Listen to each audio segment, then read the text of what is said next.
할렐루야. 오늘 밤에 참 잘 나오셨습니다. 추운데 옆 사람하고 인사합시다.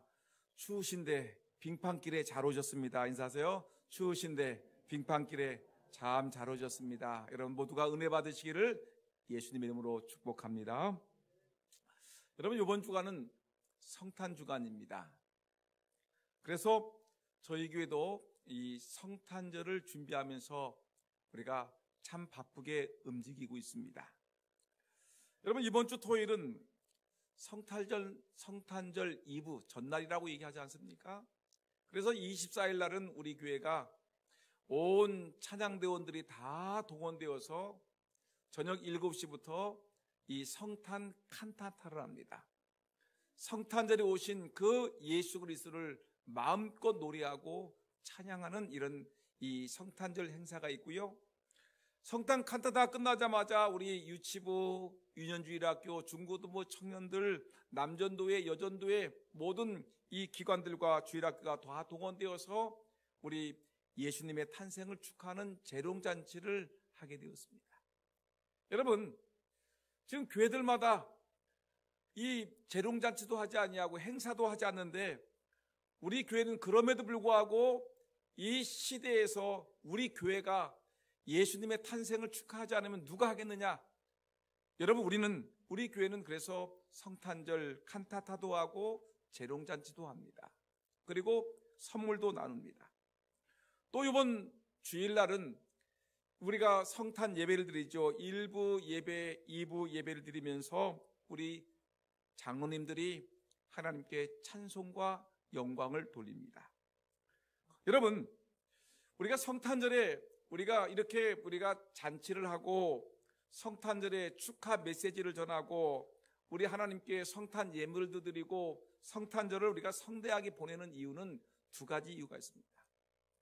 첫째는 그 예수님의 이름 그대로 지난주에 설교했던 것 같이 예수님은 자기 백성을, 하나님의 백성들을 그들의 죄에서 구원해 주시는 그런 은혜가 있기 때문에 우리는 예수 그리스도로 말미암아 우리의 모든 죄가 용서받아 구원받은 백성이 되었으니 그 예수 그리스도를 찬송하고 영광을 돌릴 수밖에 없는 것입니다. 구원받은 백성들은 마땅히 주님을 찬송하고 주님께 영광 돌리고 그분에게 예물 드리는 것이 합당한 성도의 모습인 것입니다. 두 번째, 우리가 성탄절에 매우 중요한 또 하나의 주제는 뭐냐면 예수 그리스도께서 하나님께서 우리와 함께 계시다. 임마누엘의 축복을 받아 누리기 때문에 우리는 이 성탄절에 그 하나님께 영광과 찬송을 돌리는 것입니다. 여러분 임마누엘, 오늘 우리가 말씀을 읽었지요. 임마누엘, 예수님의 성이 임씨고 이름이 마누엘? 아니죠. 임마누엘이라는 뜻은 뭐냐면 번역하면 하나님이 우리와 함께 계시다. 따라합시다. 하나님이 나와 함께 계십니다. 하나님이 우리와 우리 가족과 수요 예배 드리는 여러분들과 하나님이 함께 계시다. 오늘 이 자리에 하나님이 함께 계시다. 여러분 이것을 말하자면 임마누엘이라고 얘기하는 것입니다. 여러분 하나님이 함께 계심에 대한 이 역사적인 것들이 많이 있는데 여러분 우리가 성경적인 그 순서를 따라서 하나님이 함께 하심의 역사를 가만히 보게 되면 여러분 하나님이 함께 하심의 역사는 어디서부터 시작됐냐면 천지를 창조하고 에덴 동산에서부터 하나님이 우리와 함께 계셨습니다. 여러분 창세기 1장을 보게 되면 천지를 창조했죠. 그리고 하나님께서 아담과 하와를 창조하시고 그들을 어디다 머물게 하셨냐면 그 에덴 동산에다가 하나님이 사람들 아담과 하와를 거기서 살게 했습니다. 여러분 성경에 보니까 이 하나님과 인간은 원래 이 에덴 동산에서 시간과 공간을 함께 공유하면서 거기서 하나님과 인간은 행복한 나날을 보냈습니다. 영원히 죽지 않고 행복하게 살게 했습니다. 근데 여러분 창세기 3장 8절 말씀 보니까 성경 말씀 보니까 그들이 아담과 하와를 말하겠죠. 그들이 날이 서늘할 때에 저녁 오후 때를 얘기하겠죠. 날이 서늘할 때에 동산에 거니시는 여호와 하나님의 음성을 듣고 아담과 그 아내가 여호와의 낯을 피하여 동산 나무 사이에 숨은지라라는 말씀이 있습니다. 여러분, 이 말씀을 우리가 기초로 해서 유추해서 이 본문의 내용을 살펴보게 되면 사람은 해질 무렵 정도 될 때 이 날씨가 한여름에는 낮에는 뜨거웠던 것 같습니다. 그래서 해가 질 때쯤 서늘할 때에 저녁 오후 시간에 하나님께서 에덴 동산을 거닐고 계셨다는 것입니다. 에덴 동산에 누가 계셨냐면 하나님이 그 에덴 동산을 거닐고 계셨고, 아담과 하와는 그 하나님이 거니시는 그 하나님의 음성을 하나님의 음성을 들으시면서까지 가까이 그곳에 있었다는 것을 알 수가 있습니다. 하나님과 아담과 하와와 모든 동물들과 식동물들이 모두가 그곳에서 에덴 동산에서 함께 행복하게 지냈음을 알 수가 있습니다. 여러분, 에덴 동산에서 하나님과 하나님의 백성들은 함께 했어요. 그리고 행복했어요. 그리고 생명을 누리며 살았습니다. 근데 안타깝게도 사람에게 죄가 들어오게 되었습니다. 사탄의 유혹에 빠진 인간들은 그 죄로 인해서 결국에는 에덴 동산에서 하나님과 함께 하던 그 행복한 시절을 이제 다 저버리고 에덴 동산에서 쫓겨났습니다. 신라원입니다. 쫓겨났습니다. 여러분, 그래서 이 인간들은 하나님과 함께하는 그런 은혜를 잊어버렸습니다. 하나님과 함께하는 것이 축복이고 그것이 은혜고 그것이 우리 인생의 최대의 이 하나님이 주시는 복임에도 불구하고 인간은 죄로 말미암아 에덴 동산에서 쫓겨나서 하나님과 함께하지 못하게 되었습니다. 여러분, 그 이후에 성경을 쭉 창세기 그 내용을 쭉 읽어보게 되면 하나님은 어쩌다 한 번씩 인간들에게 나타났습니다. 기적과 같이 한 번씩 나타났습니다. 성경 말씀 보니까 누구에게 나타났냐면, 여러분, 우리가 잘 알던 것 같이 누굽니까? 에녹과 하나님이 300년을 함께 동행해 주더라. 그 다음에 노아에게 나타났습니다. 여러분, 근데 이것이 은혜 가운데 나타나는 것이, 하나님이 함께 하시는 것이 창세기 그 12장부터 보게 되면 누가 나타나냐면 아브라함이 등장하고, 아브라함의 아들 이삭으로부터 누가? 야곱, 그 다음에 요셉. 하나님이 함께 하심에 대한 내용들이 하나님이 택하신 족속 아브라함의 후손들 4대 족장이라고 그러죠. 4대 족장. 아브라함, 이삭, 야곱, 요셉, 이 4대 족장에게 하나님이 나타나시는 것을 볼 수가 있습니다. 하나님이 함께 계십니다. 여러분, 여기 재밌는 얘기가 있습니다.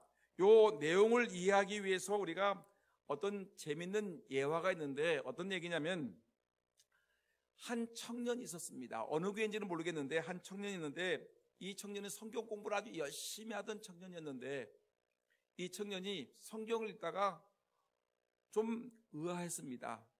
하나님이 불공평하신 하나님이라고 생각이 되어가지고 흥분해가지고 담임 목사님에게 쫓아왔습니다. 목사님, 하나님이 불공평하신 모습이 나타납니다. 그래서 무슨 일이냐?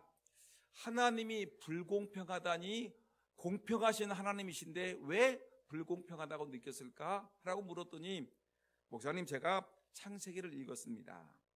창세기를 읽었는데 이 하나님께서 아브라함에게는 자주 나타나시는데, 자주 나타나서 함께 계셔가지고 아브라함에게 복을 주시고 아브라함에게 기도도 응답하시고 이적도 행하시는데, 하나님은 저에게 어쩌다 한번 나타나는데 이건 불공평한 거 아닙니까? 그래? 한번 따져볼까? 목사님이 그랬습니다. 그래서 목사님이 물었습니다. 청년아, 아브라함이 몇 살에 하나님의 부르심을 받았을까? 여러분, 하나님이 아브라함을 몇 살에 부르셨죠? 1번 200살, 2번 75살. 몇 살이죠? 이렇게 답을 얘기해 주는데 몰라요? 아니면 1번 1000살, 2번 75살. 몇 번? 75살에 부르셨어요. 그러면 보세요.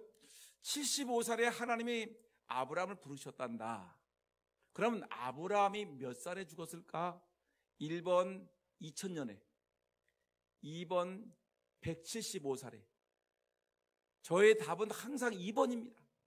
여러분, 몇 살에 들어 2000년 살다가 죽었을까요? 175살 살다가 죽었을까요? 175살에 살다가 죽었어요. 그래서 청년에게 아브라함이 몇 살에 불렀지? 75살이에요. 그럼 아브라함이 몇 살에 죽었지? 175살이에요. 청년이 말을 잘합니다. 성경 지식이 있어요. 그러면 계산해보자. 하나님이 아브라함과 함께 지냈던 세월이 몇 년일까? 몇 년이죠? 100년이죠. 75살에 부르셔서 175살에 죽었으니까 아브라함과 하나님이 함께 지냈던 것이 100년이었습니다. 여러분, 근데 이 아브라함에 관계된 선구가 창세기 12장부터 이 창세기 25장까지 이 거의 성경 이 12장에서 25장까지 나오는데, 하나님이 아브라함과 함께 대화를 했던 내용이 몇 번 나오냐면 10번이 나옵니다. 10번. 여러분, 그러면 이 100년 동안에 하나님이 10번 아브라함에게 나타나가지고 대화하고 말씀해 주시고 기적을 행하시고 하나님께서 은혜를 주었는데, 그러면 몇 년에 한 번씩 나타난 거죠?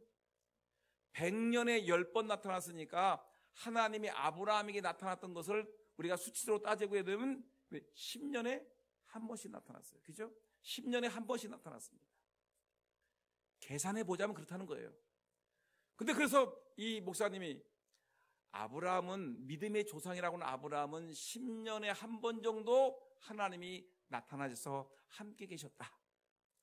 네 나이가 몇 살이지? 청년? 그러더니 제 나이는 23살입니다.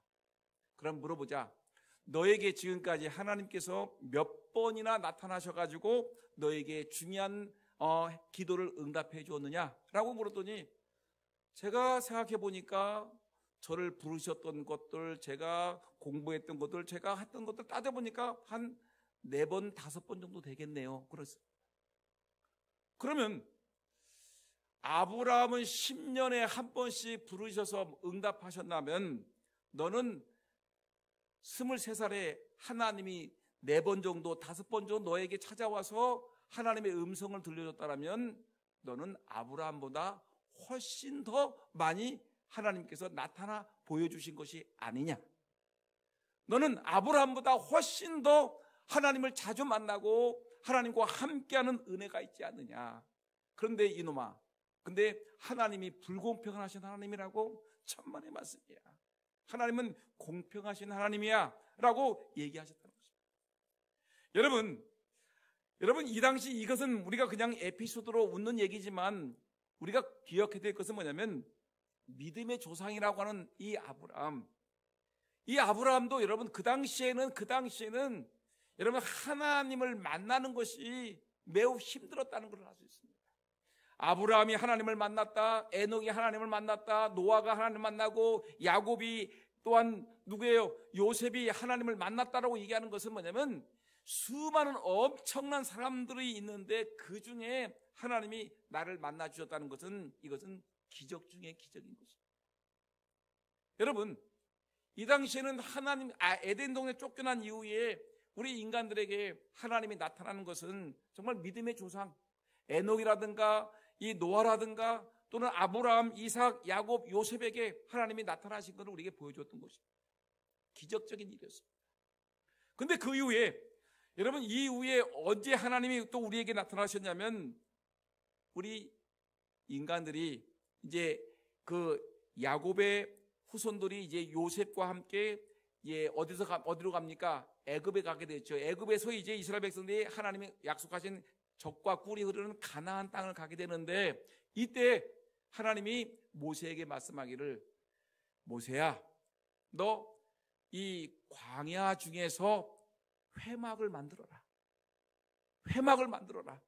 회막을 만들면 내가 거기서 너와 백성들과 함께 하겠다. 만나주겠다. 너 제사장들이 있고 모세가 있고, 그리고 이 제사장들이 여기서 회막에서 제사를 드리게 되면 내가 너희들과 함께 하겠다.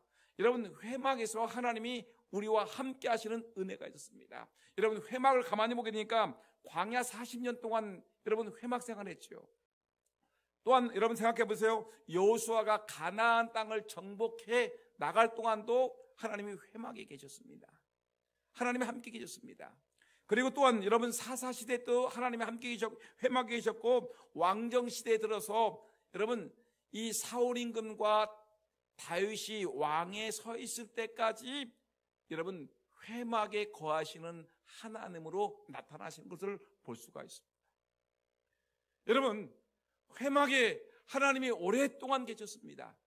그 다음에 이 솔로몬이, 다윗이 준비해서 이제 솔로몬 임금이 하나님의 성전을, 거룩한 성전을, 솔로몬 성전을 건축했지요. 솔로몬 성전을 건축했을 때 그때 하나님이 나타나셔서 이 솔로몬에게 말씀하기를, 솔로몬아, 네가 이렇게 이런 아름다운 하나님의 성전을 건축해 대해서 내가 매우 기쁘다. 너희들이 여기서, 하나님의 백성들이 여기서 이 성전에서 기도하게 되면 그 기도를 응답해 주겠다. 너희들이 하나님 성전에서 회개하게 되면 내가 그 회개를 내가 받아주고 너희들을 지키고 너희들을 보호하겠다. 여러분, 우리 하나님께서 회막에 이어서 하나님 솔로몬 성전에서 하나님이 함께 하시는 놀라운 그 성령의, 그 하나님의 임재를 우리에게 보여주시는 것입니다. 여러분, 그러다가 이제 하나님의 성전에서 백성들이 하나님을 온전히 예배하지 아니하고 우상을 섬기고, 그리고 하나님 말씀에 불순종하다 보니까 하나님이 이제 이방 민족을 쳐서 성전을, 솔로몬 성전, 그 아름다운 성전을 다 불태우게 하고 하나님이 성전을 없애버렸습니다. 이스라엘 백성들은 이제 하나님의 임재하심을 경험하지 못하는 그런 참담한 아픔에 놓여 있는데, 이들은, 그런데 이때 어떤 일이 벌어졌냐면, 더 이상 하나님의 임재를 경험하지 못하고 있던 이스라엘 백성들에게 하나님께서 뭐라고 얘기하냐면 메시아가 오실 것이다. 하나님의 선지자들을 통해 가지고 계속해서 예언을 말씀하십니다. 너희들에게 하나님의 선지자 메시아가 오실 것이다 라고 예언하는데, 여러분, 이것이 인류 역사상 가장 큰 사건인 뭐예요? 예수님이 하늘 영광 보좌 모든 것을 다 던져버리고 내려놓고 우리 인간을 구원하기 위해서, 우리 인간과 함께하기 위해서 성육신한 사건, 하나님께서 인간의 육신을 놓고 오신 사건, 이것을 영어로 인카네이션이라는데, 이 성육신 사건을 우리에게 보여주신 것입니다. 여러분, 이것이 예수님이 인간의 몸을 입고 이 땅에 오신 사건을 우리는 뭐라고 하냐면 성탄절이라고 얘기합니다. 여러분, 예수님이 이 땅에 오신 사건은 여러분 엄청난 사건입니다.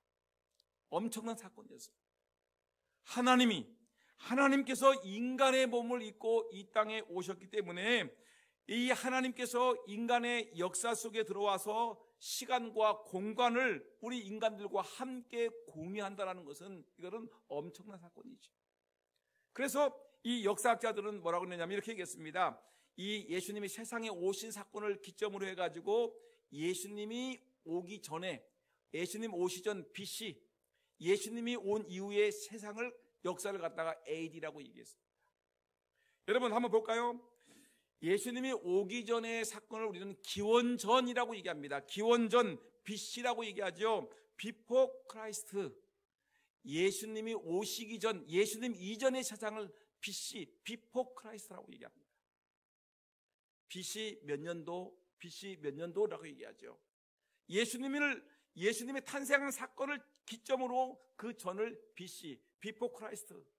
그 다음에 지금 우리가 2022년도라고 얘기하지 않습니까? 이걸 뭐냐면 그 앞에 AD를 쓰는데, 이것은 뭐냐면 라틴어로 아노 도미나이라고 얘기합니다. 이 말은 뭐냐면 우리 주님의 해, 우리 주님이 오신 이후의 모든 세월을 얘기할 때 AD 1년, AD 10년, AD 333년, AD 1500 몇 년, 이렇게 얘기하는 것이 뭐냐면 이것이 예수님이 오신 이후의 사건을 얘기합니다.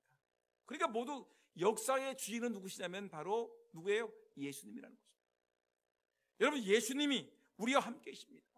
그 때문에 예수님이 우리와 함께 계시는데, 이 땅에 오셨는데 예수님이 우리와 함께 하시는 사건이 얼마나 큰 사건인지, 여러분, 성탄절에 엄청난 사건이 벌어지는데 어떤 일이 벌어지냐면, 첫째가 예수님이 성탄할 때 이미 700년 전에 하나님의 선지자들이 예루살렘에, 그 예루살렘 옆에 베들레헴에 우리를 위해서 구주에 누가 나신다? 메시아가 나실 것을 예언했습니다. 무려 700년경에 여러분, 예수님이 구세주가 나실 것을 이미 하나님은 예언하셨습니다. 두 번째, 여러분, 예수님이 탄생하실 때 어떤 일이 벌어졌죠? 하늘에 뭐가 있었죠? 뭐가? 별이죠. 이상한 별이, 신기한 별이 떠가지고 예수님이 탄생한 그 베들레헴 그 마구간을 비치는 놀라운 사건이 벌어졌습니다. 아주 신기한 별이에요.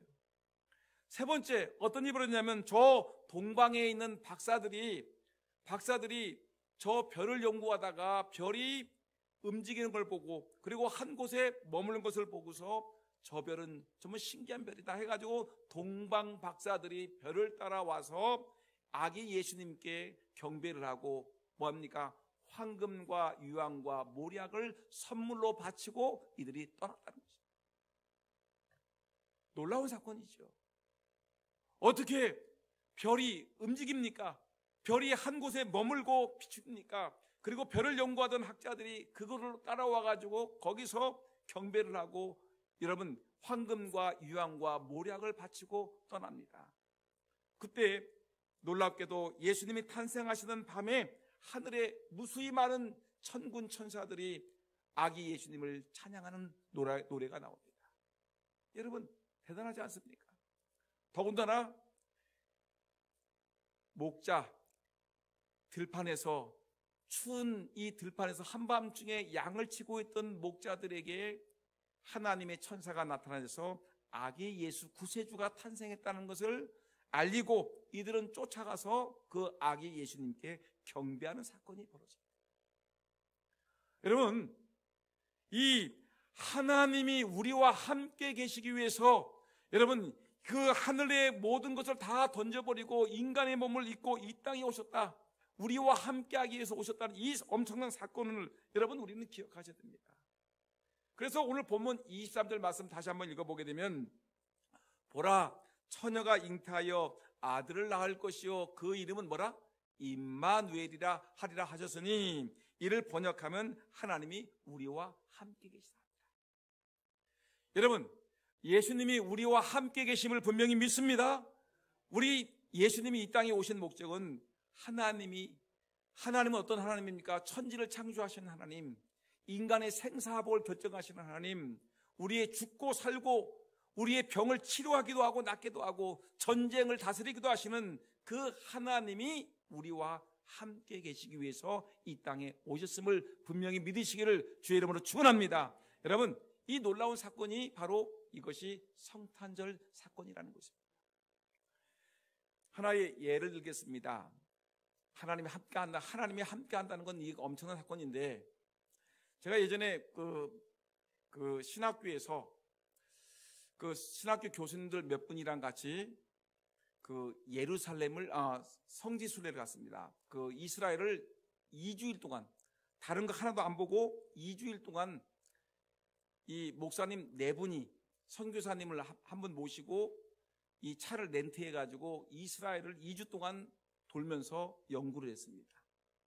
근데 방문하는 그 중에 어디를 갔냐면, 이 예루살렘에 가게 되면 큰 박물관이 있는데 유대인들이 그 학살당했던 유대인 학살 기념관이 있습니다. 거기 가게 되면 이걸 아드바셈이라고 얘기를 하는데, 이 기념관 앞마당에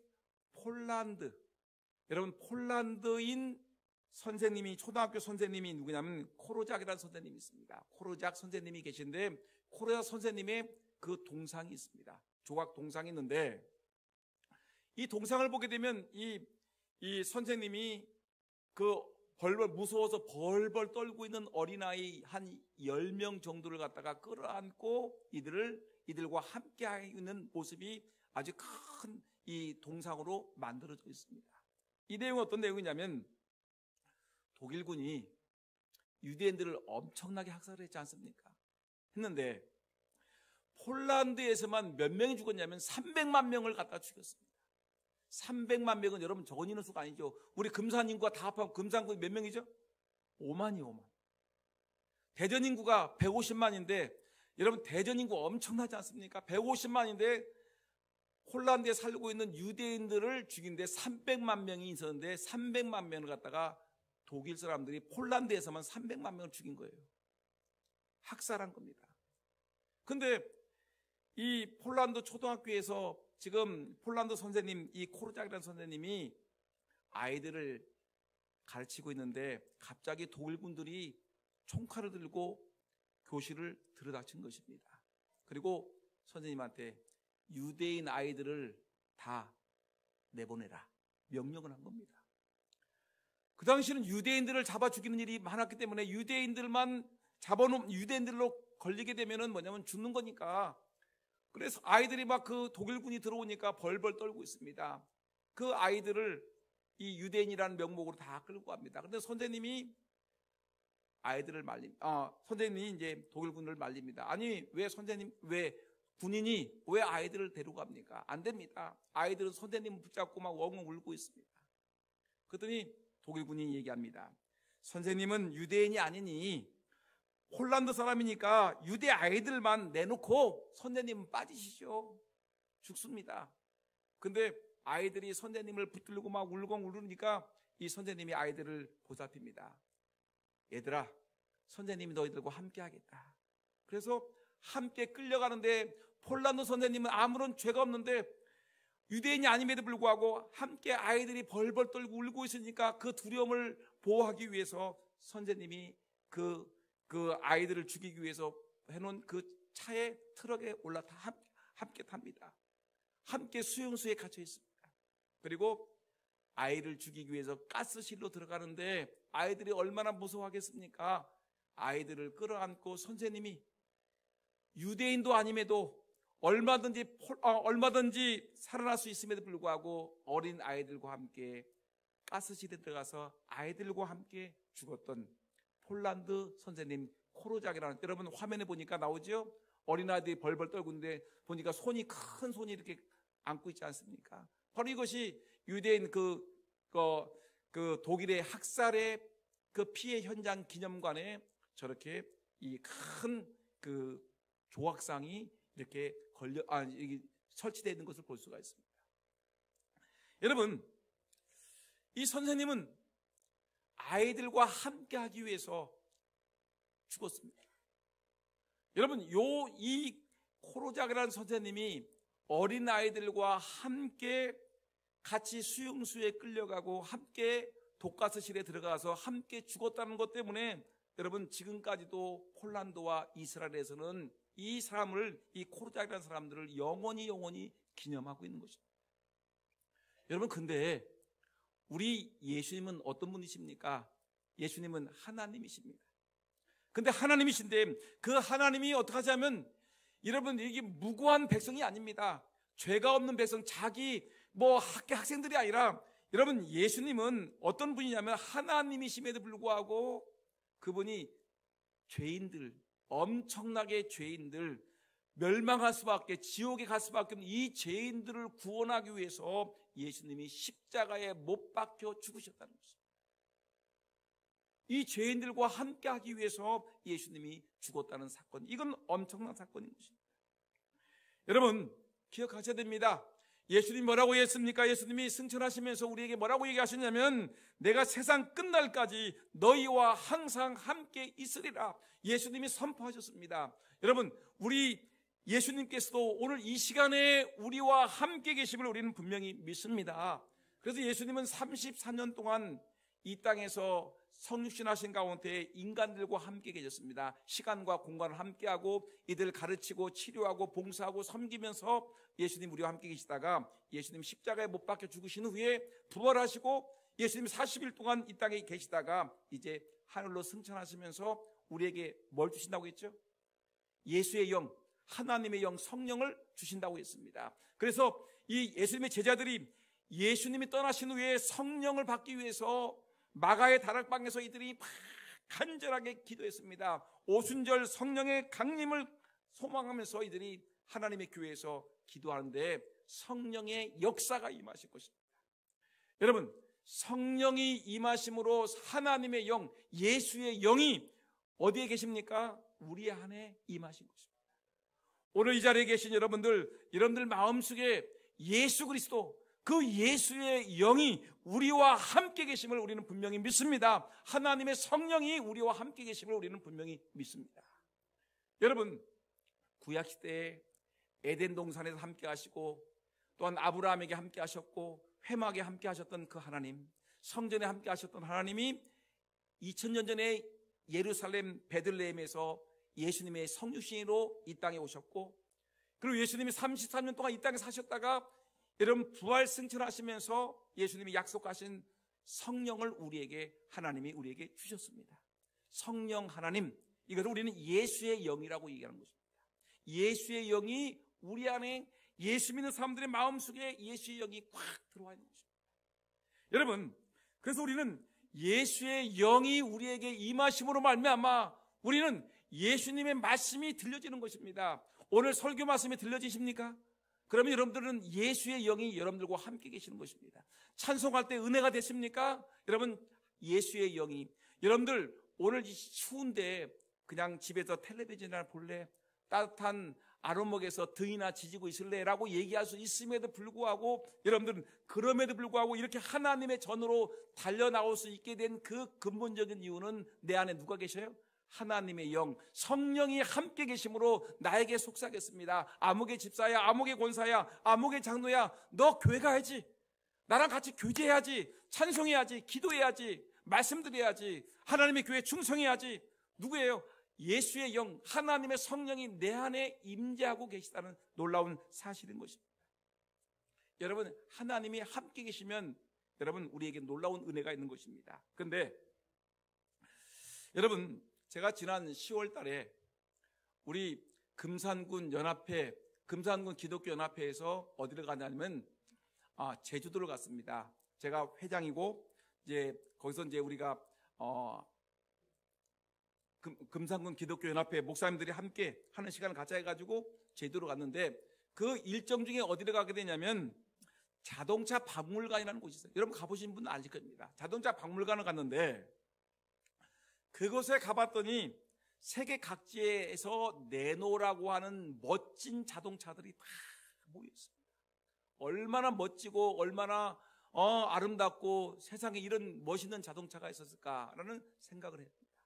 근데 만일에 제가 열어보지 못했지만 그 자동차가 멋있는데 그 자동차의 본네트를 탁 열어가지고 거기에 엔진이 있는가 없는가를 확인했다면 어떻게 됐을까요? 만일에 그 자동차가 멋진 자동차인데 그 자동차에 엔진이 없으면 뭐 해야 돼요? 그 자동차는 더 이상 자동차라고 얘기할 수가 없습니다. 껍데기입니다. 그렇죠? 그런데 여러분, 엔진이 없는 자동차는 껍데기, 물론 전기 자동차가 나오긴 하지만 엔진이 있는 자동차로 얘기한다면 만일에 엔진이 없는 자동차라면 이것은 이 자동차라고 얘기할 수가 없을 것입니다. 그러면 여러분, 우리는 따라합시다. 크게 합시다. 나는 그리스도인입니다. 나는 그리스도인입니다라고 여러분 자부심을 갖고 있는데, 근데 여러분들의 삶 속에서 생활하는 중에, 신앙생활하는 중에 내 안에 하나님의 영, 예수의 영, 그리스도가, 성령님이 내 안에 계시지 않다라면 어떻게 될까요? 나는 그리스도인입니다라고 얘기하는데도 불구하고 내 안에 예수의 영, 성령님이 계시지 않으면 나는 더 이상 엔진 없는 자동차, 그죠? 하나님의 성령이 없는 그리스도인, 짝퉁 그리스도인, 거짓된 그리스도인, 말은 예수 믿는 사람이라고 하지만 하나님의 영이 내 안에 계시지 않기 때문에 나는 진짜 그리스도인이 아니라는 것입니다. 오늘 이 자리에 계신 여러분들 마음속에 하나님의 영, 성령이 함께 계심을 분명히 믿습니다. 여러분 보세요. 그리스도인에게 있어서 있어야 될 핵심 부품이 있습니다. 여러분, 그리스도인의 영혼 중심에 꼭 있어야 될 것이 뭐냐면 홀리 스피릿, 성령님. 핵심, 컴퓨터의 핵심 CPU 칩이라는 것이 있는데, 컴퓨터가 아무리 몇백 기가의 하드디스크의 용량이 있더라도 CPU 칩이 없으면 작동 자체가 불가능한 것입니다. 컴퓨터의 CPU가 빠지면 이거는 컴퓨터가 아닙니다. 그리스도인에게 있어서 하나님의 영이신 성령님이 계시지 않으면 어떻게 더 이상 그리스도인이라고 명명할 수 있겠습니까? 여러분, 우리 그리스도인 안에는 누가 계셔야 된다고요? 예수의 영이 나와 함께 계셔야 된다는 것을 여러분 믿으셔야 되는 것입니다. 여러분, 성령님이 나와 함께 계시면 어떤 일이 벌어지게 되냐면 그 성령님이 나로 하여금 기도하라고 합니다. 그죠? 기도하라고 합니다. 그 성령님이 나로 하여금 예배하라고 얘기합니다. 아무개 집사야, 아무개 권사야, 기도해야지, 예배해야지, 성경 읽어야지, 너 전도해야지, 너 교회를 위해서 봉사해야지, 헌금해야지, 사랑해야지, 용서해야지, 베풀고 나누어줘야지. 성령께서 거룩한 영이시기 때문에 우리로 하여금 하나님이 원하시는 일을 하게끔 하십니다. 성령이 역사하시면 하나님의 거룩한 성품을 닮아가게끔 우리로 하여금 날마다 기도하게 하고, 베풀게 하고, 나누게 하고, 관용하게 하고, 은혜롭게 하게 하기도 하고, 여러분 화가 났을 때 화를 절제하게도 하게 하고, 죄를 짓지 않게끔 죄를 미워하게도 하게 하고, 여러분 섬기고 베풀게끔 하시는 것이 하나님의 성령의 역사, 하나님이 함께 하심의 은혜가 있다는 것입니다. 여러분, 그러면 이제 말씀을 마친다라면 한번 생각해 봅시다. 성탄절 두 가지 큰 주제입니다. 예수, 자기 백성을 그들의 죄에서 구원할 자이십니다. 우리는 예수 그리스도의 은혜로 성탄절에 오신 예수님 때문에 우리의 모든 죄에서 구원함 받은 줄을 믿습니다. 우리는 구원받은 백성이 되었습니다. 그러면 구원받았어요. 그럼 이 세상을 살아나갈 때 여러분, 이 세상이 험하고 악해요. 악한 역사가 있습니다. 사탄이 역사합니다. 날마다 우리를 죄짓게 하고 우리를 세상의 편안함으로 이끌고 넓은 길로 가게 합니다. 이때 하나님의 영, 성령이 예수님과 함께 하시면 그 하나님의 은혜가, 하나님이 함께 하시는 은혜가 우리에게 성령이 역사하시면 우리가 죄를 지으려고 할 때 뭐라고 하신다고요? 아무개야, 죄 짓지 말고 거룩하게 살아라. 내가 텔레비전 보고 있고 기도 안 하고 성경 안 읽고 그리고 예배도 안 드릴 때 아무개야, 내 안에서 하나님이 함께 계신 하나님이 나에게 속삭입니다. 아무개 집사야, 아무개 장로야, 아무개 성도야, 너 기도해야지, 성경 읽어야지, 너 하나님께 예배해야지, 너 거룩하게 살아야지. 여러분, 오늘도 하나님이 우리에게 수십 번, 수백 번, 수십 번 우리에게 말씀하셨습니다. 하나님의 세미한 음성이 내 안에 들려지고 있는데 우리는 세상 소리에, 텔레비전에, 세상께 취해가지고 하나님의 음성을 못 듣고 있어요. 그러니까 얘기하기를 나는 내 안에 하나님이 안 계신가 봐라고 얘기하지만 아닙니다. 예수 믿는 성도들의 마음속에는 여러분 하나님의 성령이 임재하고 계시고 나에게 매일매일 속삭이고 계십니다. 따라합시다. 하나님이 성경을 읽으라. 뭐라고 했다고요? 하나님이 뭐라고 했다고요? 성경을 읽으라. 하나님이 또 오늘 나에게 기도하라. 하나님이 나에게 예배하라. 용서하라. 감싸주라. 품어주라. 하나님이 우리에게 수십 번, 수백 번, 수천 번도 더 속삭였습니다. 하나님의 세미한 음성으로 말씀하실 때 하나님이 나와 함께 계심을 분명히 믿고 하나님의 세미한 음성, 여러분 하나님의 함께 하심의 은혜를 경험하면서 여러분 이 험한 세상에 믿음으로 승리하기를 예수 이름으로 축원합니다.